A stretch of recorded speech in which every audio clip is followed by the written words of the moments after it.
Ihawi ng buhayang walang kabusugan, mga buhayang kurap na masibang lumaklak. Litsunin natin sa apoy na sumiklap.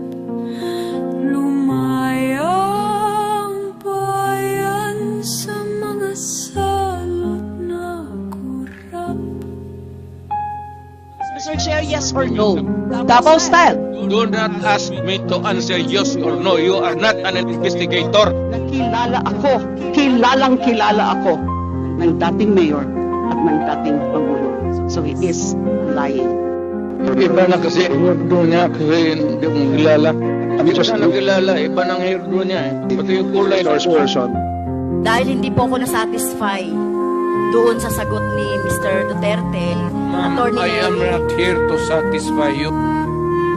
Yes, actually Mr. Chair, marami pa akong mga tanong tapos nasabi nga rin naman po kanina, tayo. Bakit ba yung kamay mo Actually sa Mr. sasayaw? Chair, ako Very incorrect po, I may say as a civilian, sa professional police. Hindi ka Putting it on dumaan record. pagka-mayor, pagka-prosecutor.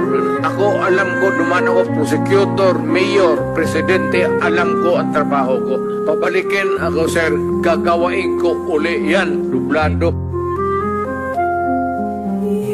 Ihawin ng buhayang walang kabusugan, mabuhayang kurap na masibang lumaklak. Litsonin natin sa apoy na sumiklap. Lumayang bayan sa mga salot na